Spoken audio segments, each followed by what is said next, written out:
দেখো তো তোমাদের ইয়েতে লেখা আসছে কিনা, রেকর্ডিং ছোট একটা লেখা আসছে কিনা দেখো। না স্যার। জি স্যার আইছে। হ্যাঁ আসছে আসছে আসছে। জি স্যার জি আসছে স্যার। আসছে আসছে।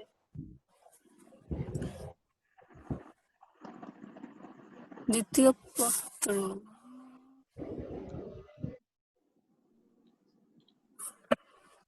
আমরা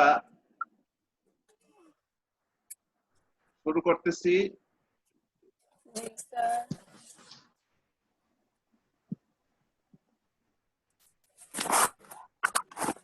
আসসালামু আলাইকুম। ওয়ালাইকুম সালাম। কে আসছো? Subarna Jahan, Mardia. Mardia, welcome. Sir Mardia. Welcome মার্দিয়াকে। লাইনে থাকো, ক্লাস এখনই শুরু হচ্ছে। কি জন্য কানেক্ট হওয়ার ট্রাই করতে? এখনই শুরু হচ্ছে ক্লাস, প্লিজ সবাই একটু দেখো, খেয়াল করে দেখো। স্যার এটা কি নতুন অধ্যায়? এটা একটা নতুন অধ্যায়। এই অধ্যায়টার নাম হচ্ছে নগদ প্রবাহ বিবরণী। ইংরেজিতে বলা হয় স্যার এটাকে এর ক্যাশ ফ্লো করবেন স্টেটমেন্ট।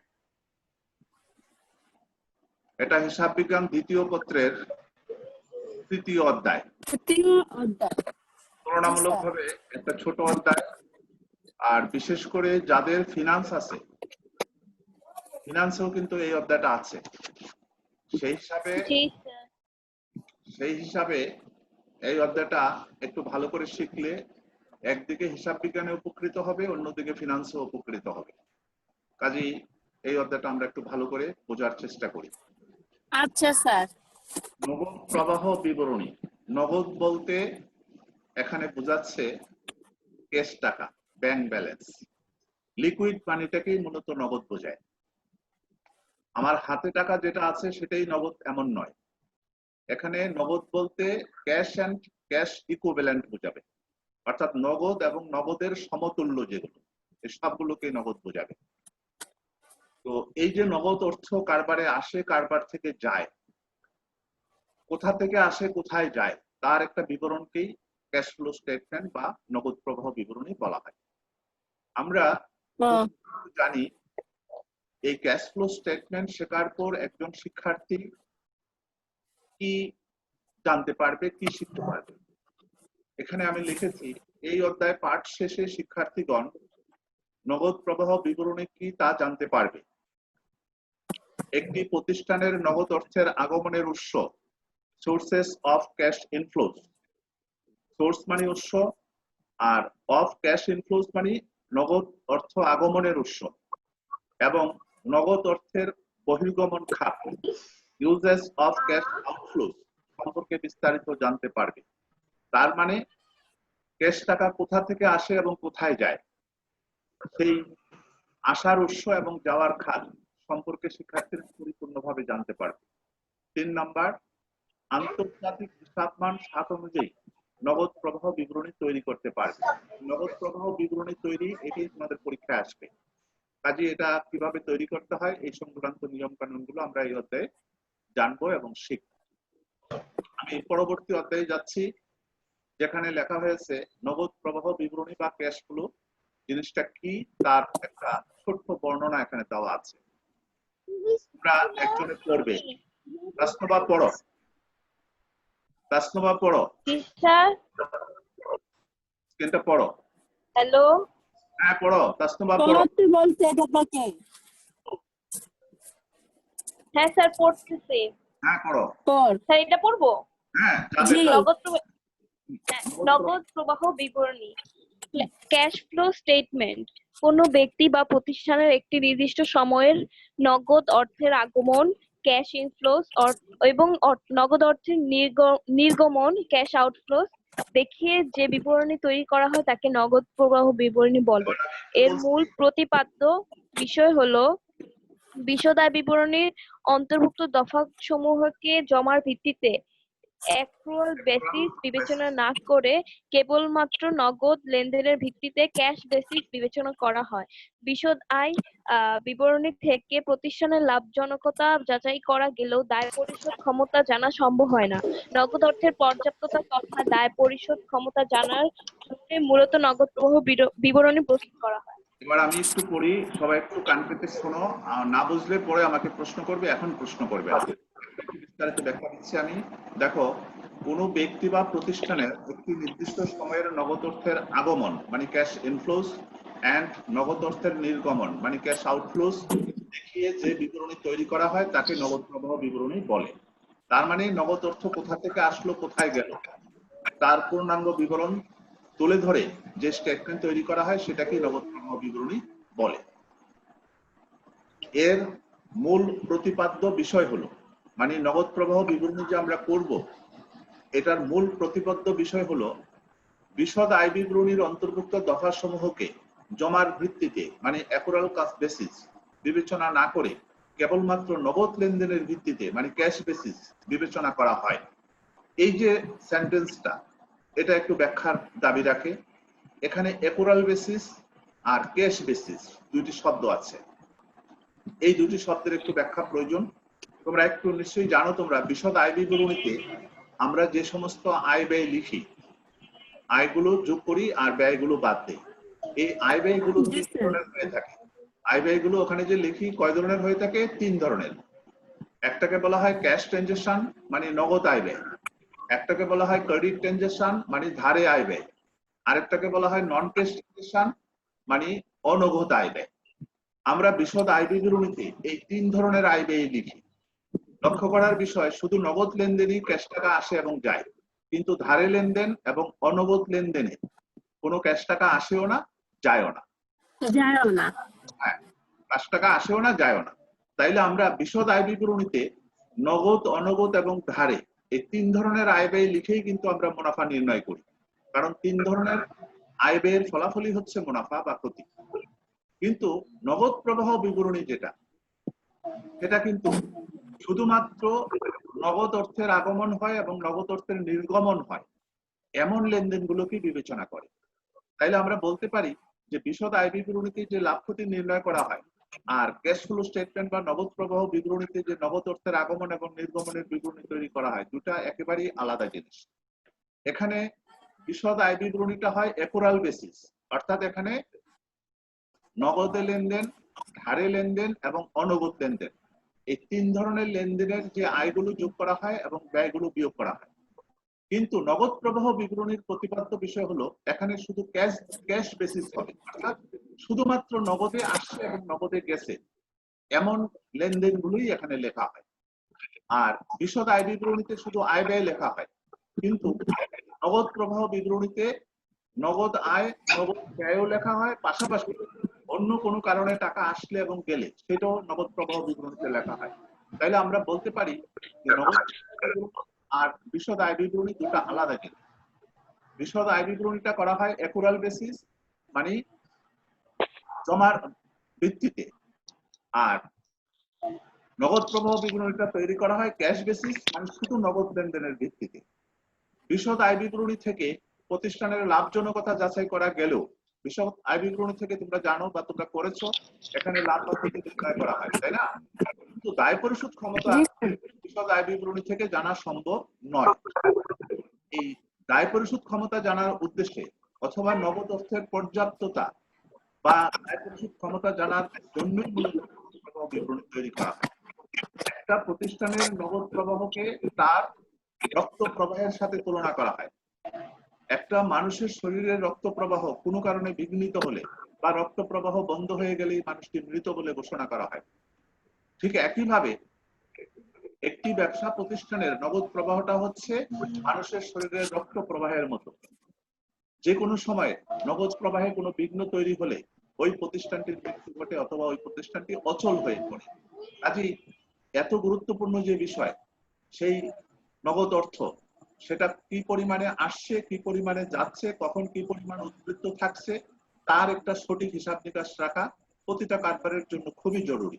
আর সেই উদ্দেশ্যে মূলত নগদ প্রবাহ বিবরণী তৈরি করা হয়। এই নগদ প্রবাহ বিবরণী সম্পর্কে আমাদের এই আলোচনায় যথেষ্ট। আশা করি সবাই মোটামুটি একটু ধারণা করতে পেরেছো। তারপরও এর উপর আমার ভিডিও আসবে, ওই ভিডিওতে বিষয়টা আবারও ব্যাখ্যা করা হবে। আপাতত আমরা পরবর্তী স্লাইডে চলে যাচ্ছি। দেখো, আন্তর্জাতিক হিসাব মান অনুযায়ী 7 অনুযায়ী নগদ প্রবাহ বিবরণীতে 3টি অংশ থাকবে, যথা 1. পরিচালন কার্যক্রম থেকে নগদ প্রবাহ cash flows from operating activities. 2. বিনিয়োগ কার্যক্রম থেকে নগদ প্রবাহ cash flows from investing activities. 3. অর্থ সংস্থান বা অর্থায়ন কার্যক্রম থেকে নগদ প্রবাহ মানে cash flows from financing activities. এই 3 ধরনের কার্যক্রম থেকে কখন কি পরিমাণে অর্থ আসে এবং কখন কি পরিমাণে অর্থ যায় তার পূর্ণাঙ্গ বিবরণ মূলত নগদ প্রবাহ বিবরণীতে শো করা হয় বা দেখানো হয়। তো এখানে লক্ষ্য করার বিষয়, পরিচালন কার্যক্রমটাই হচ্ছে সবচেয়ে গুরুত্বপূর্ণ, কারণ কারবারের দৈনন্দিন যে কার্যাবলীগুলো সেগুলোই হচ্ছে পরিচালন কার্যক্রম বা অপারেটিং অ্যাক্টিভিটি। এখানেই কিন্তু নগদ প্রবাহ সবচেয়ে বেশি হয় এবং বারবার হয়, প্রতিনিয়ত হয়। অন্যদিকে বিনিয়োগ কার্যক্রম, এখানে সীমিত আকারের কিছু নগদ প্রবাহ ঘটে, সেটাও আমরা করব। আর অর্থ সংস্থান বা অর্থায়ন কার্যক্রমের নগদ প্রবাহ সীমিত আকারে কিছু হয়। তো আমরা নগদ প্রবাহ বিবরণীতে ক্যাশ ইনফ্লো এবং ক্যাশ আউটফ্লো, জোরে বলেন কিন্তু শোনা যায় না। কি বোঝা যায় না বলো? একজন ক্লিয়ার করে বলো। জোরে বলেন না, হ্যাঁ হ্যাঁ, মানে সাউন্ডটা কেমন ঘের ঘের করে আসে। সাউন্ড তো গের গের করার কথা না। সাউন্ডটা কেমন জানি ঘের ঘের করে স্যার। ফ্যানটা বন্ধ করো। আচ্ছা, ফ্যানের শব্দটা হতে পারে হয়তো, আমি ফ্যানটা বন্ধ করে দিচ্ছি। এবার দেখো একটু কমছে কিনা সাউন্ডটা, কি কমেছে? জি স্যার। জি স্যার। ঠিক আছে, ফ্যানটা বন্ধ করে দিলাম। তো যে কথা বলছিলাম, পরিচালন কার্যক্রমের নগদ প্রবাহ, বিনিয়োগ কার্যক্রমের নগদ প্রবাহ আর অর্থায়ন বা অর্থ সংস্থান কার্যক্রমের নগদ প্রবাহ, এই 3 ধরনের কার্যক্রম থেকে কিভাবে নগদ প্রবাহ নির্ণয় করা হয় আমরা পরবর্তী স্লাইডে এগুলো ধাপে ধাপে দেখব। আমরা তাহলে কয় ধরনের কার্যক্রম থেকে নগদ প্রবাহ ঘটে একজনে বলো, বলো একজন। নগদ প্রবাহ বিবরণীতে কয়টি অংশ বলো? আন্তর্জাতিক হিসাব মান 7 অনুযায়ী নগদ প্রবাহ বিবরণীতে 3টি অংশ থাকবে। 1. পরিচালন কার্যক্রম থেকে নগদ প্রবাহ cash flows from operating activities. 2. বিনিয়োগ কার্যক্রম থেকে নগদ প্রবাহ cash flows from investing activities. আর 3 হচ্ছে অর্থ সংস্থান বা অর্থায়ন কার্যক্রম থেকে নগদ প্রবাহ cash flows from financing activities. এই 3টা কার্যক্রম সম্পর্কে সবার ধারণা স্পষ্ট থাকতে হবে। আমরা পরবর্তীতে ধাপে ধাপে এই প্রত্যেকটা কার্যক্রমের ব্যাখ্যা দিচ্ছি। আমরা পরবর্তী স্লাইডে যাই। দেখো, এখানে লেখা হয়েছে, স্যার আপনি তো রেকর্ড করে রাখছেন না? হ্যাঁ, পরিচালন কার্যক্রম থেকে হ্যালো কার্যক্রম থেকে নগদ প্রবাহটা। স্যার। হ্যাঁ বলো। স্যার আপনি তো রেকর্ড করে রাখতেছেন তাই না? হ্যাঁ রাখছি তো, বললাম তো। কারণ তোমাদের ইয়েতে শো করে না, স্ক্রিনশট নিলাম। রেকর্ডিং এটা শো করে নাই? হ্যাঁ হ্যাঁ স্যার ঠিক আছে। হ্যাঁ করেছে তো। এখন 5 জন তোমরা জয়েন করেছো, 5 জন আছো, রেকর্ডিং হচ্ছে। আচ্ছা প্লিজ। G sir. নাম্বার পরিচালন কার্যক্রম থেকে নগদ প্রবাহ, যেটা আমরা একটু আগে জেনেছিলাম, cash flows from operating activities. এই বিষয়টা কি এবং কোন ধরনের নগদ প্রবাহকে আমরা পরিচালন কার্যক্রমের নগদ প্রবাহ, এই সম্পর্কিত একটু আলোচনা এখানে হয়েছে এবং কিভাবে আমরা পরিচালন কার্যক্রমের নগদ প্রবাহ করব সেটাও এখানে আলোচনা হয়েছে। তোমরা কেউ কথা বলবে না প্লিজ, আমি পড়ছি একটু খেয়াল করো। ব্যবসায়ের দৈনন্দিন কার্যাবলী পরিচালনায় যে নগদ প্রবাহ সৃষ্টি হয় তাকেই পরিচালন কার্যক্রমের নগদ প্রবাহ ধরা হয়। একদম স্পষ্ট কথা, ব্যবসায়ের দৈনন্দিন কার্যাবলী পরিচালনায়, যেমন মাল ক্রয়, মাল বিক্রয়, বিভিন্ন খরচাদি পরিশোধ, বিভিন্ন আয় প্রাপ্তি, এই যে দৈনন্দিন কার্যক্রমগুলো হয়, বিশেষ করে আয় ব্যয় সম্পর্কিত ওইগুলোই হচ্ছে পরিচালন কার্যক্রমের নগদ প্রবাহ। পরিচালন কার্যক্রম থেকে নগদ প্রবাহ 2টি পদ্ধতিতে নির্ণয় করা যায়, যথা ক পরোক্ষ পদ্ধতি বা ইনডাইরেক্ট মেথড, আরেকটা হচ্ছে প্রত্যক্ষ পদ্ধতি বা ডাইরেক্ট মেথড। প্রথমে পরোক্ষ পদ্ধতি। পরোক্ষ পদ্ধতিতে নিট মুনাফার সাথে অনগদ আয় ব্যয় ও চলতি সম্পদ ও চলতি দায়ের হ্রাস বৃদ্ধি সমন্বয় করে পরিচালন কার্যক্রমের নগদ প্রবাহ নির্ণয় করা হয়। এই ইনডাইরেক্ট বা পরোক্ষ পদ্ধতিটা করা খুব সহজ, কিন্তু এটা বুঝতে একটু কঠিন, কারণ এখানে মূলত জি স্যার। বিশদ আয় বিবরণীতে যে নিট লাভ বা নিট ক্ষতি বের করা হয়, সেই নিট লাভ বা ক্ষতিটাকে ভিত্তি করে তার সাথে অনগদ ব্যয়গুলো যোগ করে এবং অনগদ আয়গুলো বিয়োগ করে, পাশাপাশি চলতি সম্পদের হ্রাস বৃদ্ধি মাইনাস প্লাস করে কি করা হয়, পরোক্ষ পদ্ধতিতে নগদ প্রবাহ নির্ণয় করা হয়। অন্যদিকে স্যার আয়গুলো কি বাদ দিব আর ব্যয়গুলো কি যোগ করব? এটা সূত্র আসবে পরবর্তী স্লাইডে, সেই সূত্র তুমি পাবে। আর হতে বলছে প্রত্যক্ষ পদ্ধতি। এই নগদে সংগঠিত এই বাচ্চা কাঁদে কার, মিউট কর। কার্যক্রমের নগদ নির্ণয় করা হয়। আচ্ছা, একটু দূরে রাখতে হবে এখন। কি বলছি? প্রত্যক্ষ পদ্ধতি। প্রত্যক্ষ পদ্ধতিতে ব্যবসা ও পরিচালনায় শুধুমাত্র নগদে সংগঠিত লেনদেন সমূহ লিপিবদ্ধ করে পরিচালন কার্যক্রমের নগদ প্রবাহ নির্ণয় করা হয়। এক্ষেত্রে কোনো ধরনের অনগদ লেনদেন বিবেচনা করা হয় না।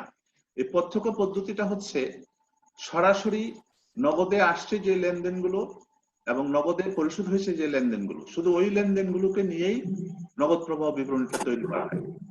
ধারে সংগঠিত লেনদেন এবং অনগদ লেনদেন এখানে বিবেচনা করা হয় না। তো প্রত্যক্ষ পদ্ধতিটা আসলে বোঝা সহজ, কিন্তু করাটা একটু কঠিন। তো যাই হোক, আমাদের স্যার মনে হয় চাপটা অনেক কঠিন। না না না না, এই চ্যাপ্টার খুব বেশি কঠিন নয়। আমরা অঙ্ক যখন করতে যাব, প্লিজ অঙ্ক যখন করতে যাব তখন দেখবা যে খুবই সহজে বোঝা যাচ্ছে। তো আমি যে কথা বলছি, আমাদের পরীক্ষা এই পর্যন্ত যত অঙ্ক আসছে তার সবই আসছে পরোক্ষ পদ্ধতি থেকে। প্রত্যক্ষ পদ্ধতির কোনো অঙ্ক এখনো পর্যন্ত আসেনি, কাজেই জটিলতার কোনো বিষয় আমাদের নেই। আমরা পরবর্তী স্লাইডে যাই। 2 নাম্বার, বিনিয়োগ কার্যক্রম থেকে নগদ প্রবাহ কিভাবে নির্ণয় হয়। লেখা হয়েছে, নগদ প্রবাহ বিবরণীর এই অংশে বিনিয়োগ সহ অন্যান্য স্থায়ী সম্পত্তি নগদে বিক্রয় ও প্রদত্ত ঋণের আসল আদায়কে আন্তঃপ্রবাহ মানে ক্যাশ ইনফ্লোস এবং নতুন বিনিয়োগ সহ অন্যান্য স্থায়ী সম্পত্তি নগদে ক্রয় ও ঋণ প্রদানকে বহিঃপ্রবাহ মানে ক্যাশ আউটফ্লো ধরে বিনিয়োগ কার্যক্রমের নগদ প্রবাহ নির্ণয় করা হয়। একদম সহজ একটা কথা, একজনে পড়ো। নোবা পড়ো। জি স্যার, পড়তেছি। হুম। পরিচালন কার্যক্রম, সরি স্যার, এটা বিনিয়োগ বিনিয়োগ কার্যক্রম। বিনিয়োগ 2 কার্যক্রম নাম্বার। থেকে নগদ প্রবাহ, cash flow from investing activities. নগদ প্রবাহ বিবরণীর এই অংশে বিনিয়োগ সহ অন্যান্য স্থায়ী সম্পত্তি নগদে বিক্রয় ও প্রদত্ত ঋণের আসল আদায়কে আন্তঃপ্রবাহ ক্যাশ ইনফ্লোস এবং নতুন বিনিয়োগ সহ অন্যান্য স্থায়ী সম্পত্তি নগদে ক্রয় ও ঋণ প্রদানকে বহিঃপ্রবাহ ক্যাশ আউটফ্লোস ধরে বিনিয়োগ কার্যক্রমের নগদ প্রবাহ নির্ণয় করা হয়। তার মানে অর্থসংস্থান, দাঁড়াও দাঁড়াও একটু প্লিজ, এটা শেষ করে নেই। তার মানে বিনিয়োগ সহ অন্যান্য যে স্থায়ী সম্পদগুলো আছে কারবারে, এই স্থায়ী সম্পদগুলো কেনাবেচা করলে যে নগদ প্রবাহ ঘটে সেটাই হচ্ছে বিনিয়োগ কার্যক্রমের নগদ প্রবাহ। পাশাপাশি কাউকে ঋণ প্রদান করলে বা কারোকে ঋণ প্রদান করলে সেটাও নগদ বিনিয়োগ কার্যক্রমের নগদ প্রবাহ হিসেবে বিবেচিত হয়। তো আমরা যদি স্থায়ী সম্পদ চিনি এবং স্থায়ী সম্পদ কিনলে ক্যাশ টাকা চলে যাবে, আবার পুরনো কোনো স্থায়ী সম্পদ বিক্রি করলে ক্যাশ টাকা আসবে, তো এই সংক্রান্ত যে কার্যক্রমগুলো সেগুলোই হচ্ছে বিনিয়োগ কার্যক্রম। এগুলো থেকে যে নগদ প্রবাহ ঘটে সেটাই বিনিয়োগ কার্যক্রমের নগদ প্রবাহ হিসাবে গণ্য করা হয়। এইমাত্র আমাদের 12 জন শিক্ষার্থী জয়েন করেছে, আমি দেখতে পাচ্ছি মোট 12 জন। এবার 3 নাম্বার, নোবা পড়ো। 3 নাম্বার পড়ো। স্যার, অর্থসংস্থান বা অর্থায়ন কার্যক্রম থেকে নগদ প্রবাহ, cash flow from financing activities. নগদ প্রবাহ বিবরণীর এই অংশে কোম্পানির নিজস্ব শেয়ার, ঋণপত্র ও বন্ড ইস্যুকে নগদ আন্তঃপ্রবাহ ক্যাশ ইনফ্লো এবং পূর্বে ইস্যুকৃত কোম্পানির নিজস্ব ঋণপত্র, অগ্রাধিকার শেয়ার, প্রত্যর্পণ ও মালিকের উত্তোলন সহ শেয়ার হোল্ডারদের মধ্যে লভ্যাংশ বিতরণকে বহিঃপ্রবাহ ক্যাশ আউটফ্লো ধরে অর্থায়ন কার্যক্রমে নগদ প্রবাহ নির্ণয় করা হয়। তাহলে এখানে একটু খেয়াল করে দেখো, এর আগে যে কার্যক্রমগুলো আমরা আলোচনা করেছি তার কোনোটাই কিন্তু এখানে নেই। এখানে যেটা আছে সেটা হলো কোম্পানি তার নিজস্ব শেয়ার বিক্রি করলে, ঋণপত্র বা বন্ড ইস্যু করলে আন্তঃপ্রবাহ মানে ক্যাশ টাকা আসে, এবং পূর্বে ইস্যুকৃত কোম্পানির নিজস্ব ঋণপত্র এবং অগ্রাধিকার শেয়ার যদি প্রত্যর্পণ মানে পরিশোধ করে দেয় এবং মালিক যদি ক্যাশ টাকা উত্তোলন করে এবং লভ্যাংশ যদি বিতরণ করে তাইলে ক্যাশ আউটফ্লো হয়। তাইলে নতুন শেয়ার বা ঋণপত্র বা বন্ড ইস্যু করা এবং পূর্বের ইস্যুকৃত বন্ড বা ঋণপত্র পরিশোধ, শেয়ার হোল্ডারদের মধ্যে লভ্যাংশ বিতরণ আর মালিকের উত্তোলন, এই বিষয়গুলোই মূলত অর্থায়ন কার্যক্রমের মধ্যে আসবে। তো পরবর্তীতে আমরা ছক আকারে এই বিষয়গুলো দেখব। আমরা পরবর্তী স্লাইডে যাচ্ছি। পড়ো নোভা, পড়ো। পরোক্ষ পদ্ধতিতে পরিচালন কার্যক্রমের নগদ প্রবাহ নির্ণয়ের নমুনা ছক। বিশদ আয় বিবরণী অনুযায়ী নিট আয় প্রশ্ন থাকবে এটা। তারপর নিট আয় কি স্যার, নাকি পরিচালন টাকা? কার্যক্রমের হ্যাঁ, এটা একটা ছক, এটাই অঙ্ক। এই যে দেখতে পাচ্ছ এখন, এটাই কিন্তু একটা অঙ্ক।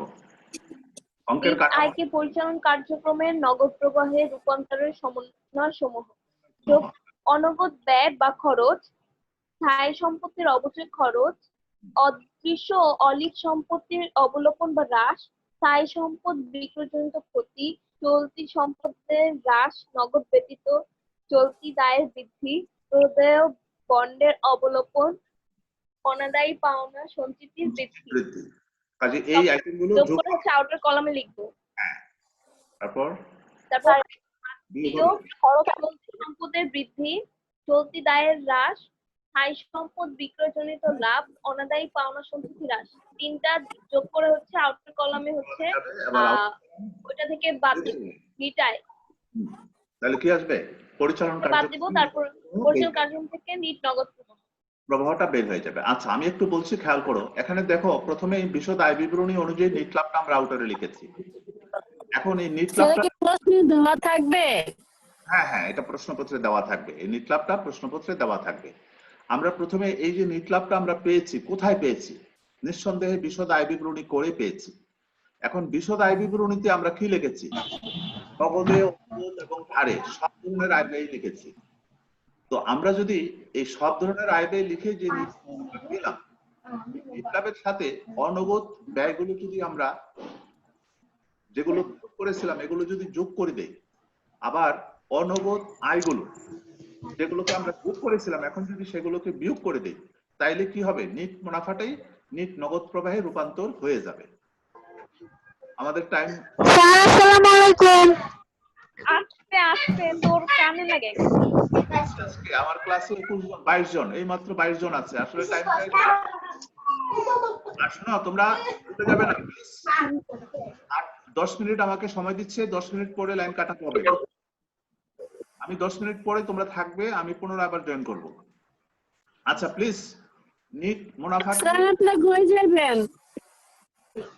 লাইন 40 মিনিট পরে ডিসকানেক্ট হয়ে যায়, তখন পুনরায় আবার নতুন করে তোমার এটা করতে হয়। আচ্ছা, আমি কি বলছি একটু খেয়াল।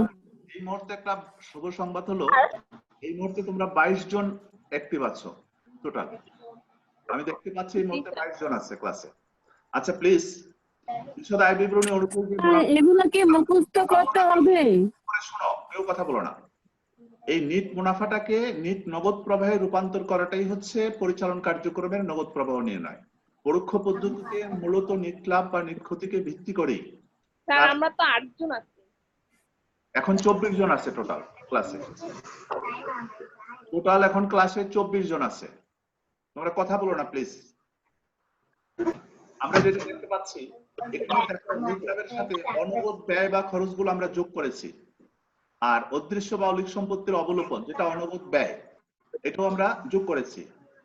তাছাড়া স্থায়ী সম্পত্তি বিক্রয় আমরা যোগ করেছি। চলতি সম্পদের হ্রাস, কথা বলবে না প্লিজ, কেউ কথা বলবে না। এই মুহূর্তে 32 জন আমাদের ক্লাসে জয়েন করা আছে, 32 জন। সবাই মিউট করো, একটা অন করে রাখো, মিউট করো সবাই। 33 জন ক্লাসে আছে টোটাল। প্লিজ তোমরা একটু সবাই কথা বলে কিভাবে হয়? মিউট করে রাখো। কথা বলো না, আমি বলছি, ব্যাখ্যা করছি, বিষয়টা বোঝার চেষ্টা করো। এখানে আমরা নিট লাভের সাথে যে যোগ করছি, খেয়াল করে দেখো, চলতি সম্পদের হ্রাস যোগ করছি, কিন্তু চলতি সম্পদের বৃদ্ধিটা আবার বিয়োগ করছি। আবার চলতি দায়ের বৃদ্ধিটা যোগ করেছি, কিন্তু চলতি দায়ের হ্রাসটাকে আবার বিয়োগ করেছি। এটা মনে রাখা অনেক সময় কঠিন হয়ে পড়ে।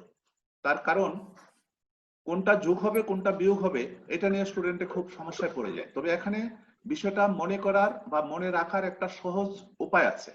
উপায়টা কি আমি বলছি, তোমরা একটু মনোযোগ দিয়ে শোনো। চলতি সম্পদের ক্ষেত্রে বিষয়টা পজিটিভলি চিন্তা করতে হয়, নেগেটিভলি চিন্তা করতে হয়। আর দায়ের ক্ষেত্রে পজিটিভলি, যেমন দায় বৃদ্ধি পেলে যোগ, হ্রাস পেলে বিয়োগ। আর সম্পদ বৃদ্ধি পেলে বিয়োগ, হ্রাস পেলে যোগ। আমি আবার বলছি, কথাটা খেয়াল করে শোনো। দায়ের ক্ষেত্রে চলতি দায় যদি হয়, এই চলতি দায়টা যদি বৃদ্ধি হয়, বৃদ্ধি বলতে যোগ বোঝায়, কাজে চলতি দায় বৃদ্ধি পেলেই যোগ হবে। আবার যদি চলতি দায় কোনো কারণে হ্রাস পায়, তখন সেটা আবার বিয়োগ হবে। আবার সম্পদের ক্ষেত্রে সম্পর্কটা বিপরীতমুখী। কিরকম? সম্পদ যখন বৃদ্ধি পায় তখন বিয়োগ হবে, আবার সম্পদ হ্রাস পেলে যোগ হবে। এই যে কথাটা আমি বলছি, এটা যদি মনে রাখতে পারো, তাহলে তোমরা সহজেই বিষয়টা আয়ত্তে করতে পারবে। স্যার আবার একটু বলবেন? আমি আবার বলছি, নিট লাভের সাথে চলতি সম্পদের বৃদ্ধি আমরা যোগ করব, বিয়োগ করব, আর হ্রাস হলে বিয়োগ করব। আমি আবার বলছি, কথাটা খেয়াল করে শোনো। দায়ের ক্ষেত্রে বৃদ্ধি যোগ, হ্রাস বিয়োগ, অর্থাৎ পজিটিভলি চিন্তা করা হয়। সম্পদের ক্ষেত্রে মানে বৃদ্ধি বিয়োগ, তার মানে বৃদ্ধি বলতে বিয়োগ হবে। আর যদি হ্রাস হয়, কোনো চলতি সম্পদ যদি হ্রাস হয়, তাহলে সেটা কি হবে? যোগ হবে। বোঝো নাই এখনো বিষয়টা? আমি আবারও বলছি, খেয়াল করে শোনো। দায়ের ক্ষেত্রে, চলতি দায়ের ক্ষেত্রে বৃদ্ধি হলে যোগ, হ্রাস হলে বিয়োগ, অর্থাৎ এটা পজিটিভলি, অর্থাৎ বৃদ্ধিটা যোগ বোঝায় যোগই হয়, আবার হ্রাসটা বিয়োগ বোঝায় বিয়োগই হয়। এটা কোন ক্ষেত্রে? চলতি দায়ের ক্ষেত্রে। কিন্তু যখন চলতি সম্পদ হবে, তখন এটা বৃদ্ধি হলে বিয়োগ। দেখো, উল্টা চিন্তা করা হচ্ছে। সম্পদের ক্ষেত্রে বৃদ্ধিটা বিয়োগ আর হ্রাসটা হলো যোগ, আর দায়ের ক্ষেত্রে বৃদ্ধি যোগ, হ্রাস বিয়োগ।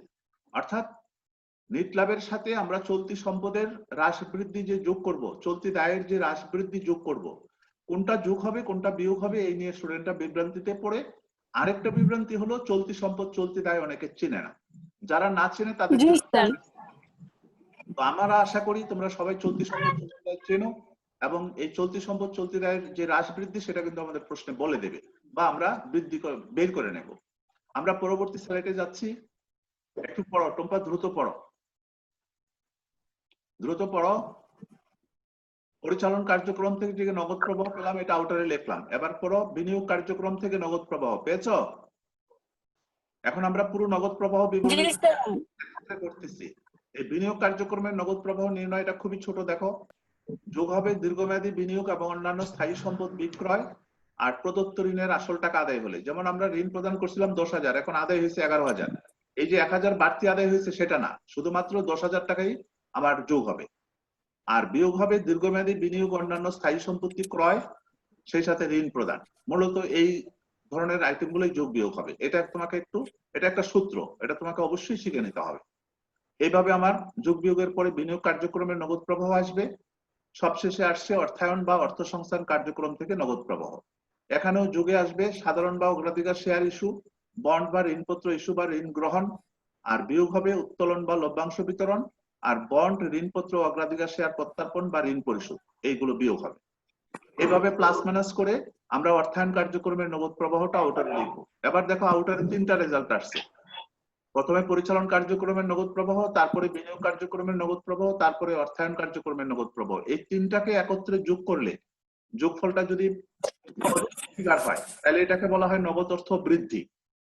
আর যদি যোগফলটা নেগেটিভ ফিগার হয়, মানে মাইনাস ফিগার হয়, তখন এটাকে বলা হয় নগদ অর্থ হ্রাস। তো এখানে এই তিন কার্যক্রমের যে নগদ প্রবাহ, সেটাকে একত্রে যোগ করলে ফলটা কি পজিটিভ হবে না নেগেটিভ হবে, অর্থাৎ প্লাসের হবে না মাইনাসের হবে, এটা অঙ্কের উপরই ডিপেন্ড করে। যদি মাইনাসের আসে তাহলে এটাকে তোমরা লিখবা নগদ অর্থ হ্রাস, আর যদি প্লাসের ফিগার আসে তাহলে লিখবা নগদ অর্থ বৃদ্ধি। এই বৃদ্ধি বলতে বোঝায় হিসাব সালের শুরুতে যত টাকা নগদ টাকা ছিল, এই বছর অত টাকা বৃদ্ধি পেয়েছে। তাহলে প্রারম্ভিক নগদ তহবিলের সাথে এই বৃদ্ধিটা যোগ করলেই সমাপনী নগদ তহবিল পাওয়া যাবে। এখানে সেই কাজটাই করে দেখানো হয়েছে। 3 ধরনের কার্যক্রমের যোগফলের সাথে আমরা কি করেছি, প্রারম্ভিক নগদ তহবিলটা যোগ করেছি। যে ফল আসছে সেটাই হচ্ছে সমাপনী নগদ তহবিল। তো এইভাবে আমাদেরকে এই নগদ প্রবাহ বিবরণীটা তৈরি করতে হবে। এটা হচ্ছে নগদ প্রবাহ বিবরণীর পরিপূর্ণ ছক। এখানে পরিচালন কার্যক্রমের নগদ প্রবাহটা আমরা আলাদা বের করে এসেছি আগের স্লাইডে, আর বিনিয়োগ কার্যক্রম এবং অর্থায়ন কার্যক্রমের নগদ প্রবাহটা এখানে করে দেখালাম, এবং পুরো পরিপূর্ণভাবে নগদ প্রবাহ বিবরণীটা আমরা শেষ করলাম। তবে তোমাদের পরীক্ষায় এগুলো আসলে ভেঙে ভেঙে আসে। আমরা পরবর্তী স্লাইডে যাচ্ছি। তাৎপর্যপূর্ণ অনগদ কিছু কার্যক্রম যেগুলো আমাদের প্রশ্নে থাকে কিন্তু নগদ প্রবাহ বিবরণীতে এগুলো বসে না। কাজে এই 4টা আইটেম মনে রাখতে হবে। স্থায়ী সম্পদ ক্রয় করে এর মূল্য বাবদ শেয়ার বা ঋণপত্র ইস্যু করলে এটা নগদ প্রবাহ বিবরণীতে বসবে না। ইতিপূর্বে ইস্যুকৃত ঋণপত্রকে সাধারণ বা অগ্রাধিকার শেয়ারে যদি রূপান্তর করা হয় সেটাও নগদ প্রবাহ বিবরণীতে বসবে না। বোনাস শেয়ার বা স্টক ডিভিডেন্ড ইস্যু করলে এটাও বসবে না। আর পুরাতন কোনো স্থায়ী সম্পদ বদল করে নতুন স্থায়ী সম্পদ অর্জন করলে সেটাও নগদ প্রবাহ বিবরণীতে বসবে না। এগুলো অঙ্কের মধ্যে প্রায়শই থাকে কিন্তু নগদ প্রবাহ বিবরণীতে বসে না। কাজে এগুলো আমাদের মনে রাখতে হবে। আমরা পরবর্তী স্লাইডে গেলাম। এবার দেখো একটা ব্যবহারিক সমস্যা। একটু পড়ো, নোবা পড়ো। জি স্যার। এই মুহূর্তে তোমরা 35 জন আছো টোটাল। কিন্তু স্যার আমার এখানে তো 8-9 জন দেখাচ্ছে। কি বলছো? 35 জন আছে। আমার এখানে হচ্ছে 8-9 জন ঠিক আছে, 1 2 3 না না, 35 জন আছে অলরেডি। স্যার 7 জন দেখায়। স্যার 8 জি জন, স্যার 8 জন স্যার 8 জন। আমার এখানে শো করতেছে 35 জন এখন এইমাত্র জয়েন করা আছে। আচ্ছা, স্যার আমাদের এখানে 8 জন। তোমরা হয়তো দেখতে পাচ্ছ না, প্লিজ আমি যাই হোক স্যার আমি পড়ি। পড়ো পড়ো পড়ো। স্যার এটা না তো আগেরটা না? হ্যাঁ এটাই ব্যবহারিক সমস্যা। স্যার সমাধান আসছে। হ্যাঁ স্যার ঠিক আছে। ব্যবহার সমস্যা 1, নিচের তথ্যাবলী অর্পা কোং হিসাব বই থেকে গৃহীত। রাজশাহী বোর্ড 2016 অঙ্ক। নিট মুনাফা আয় বিবরণী অনুযায়ী 2,75,000 টাকা, প্রাপ্য হিসাব বৃদ্ধি 25,000 টাকা, প্রদেয় হিসাব হ্রাস 20,000 টাকা, মজুরি হ্রাস 35,000 টাকা, অপচয় খরচ 25,000 টাকা, প্রদেয় খরচ হ্রাস 15,000 টাকা, অগ্রিম খরচ বৃদ্ধি 5,000 টাকা, আসবাবপত্র ক্রয় 50,000 টাকা, পুরাতন আসবাবপত্র বিক্রয় 80,000 টাকা, দালান সম্প্রসারণ 1,25,000 টাকা, দীর্ঘমেয়াদী বিনিয়োগ বিক্রয় 1,50,000 টাকা, অন্য কোম্পানির শেয়ারে বিনিয়োগ 30,000 টাকা, প্রদত্ত ঋণের আসল আদায় 50,000 টাকা, নতুন সাধারণ শেয়ার ইস্যু প্রতিটি 10 টাকা মূল্যের 10,000 শেয়ার, প্রতি শেয়ারে অধিহার 1 টাকা, লভ্যাংশ প্রদান 40,000 টাকা, বন্ড পরিশোধ 50,000 টাকা। স্যার প্রশ্ন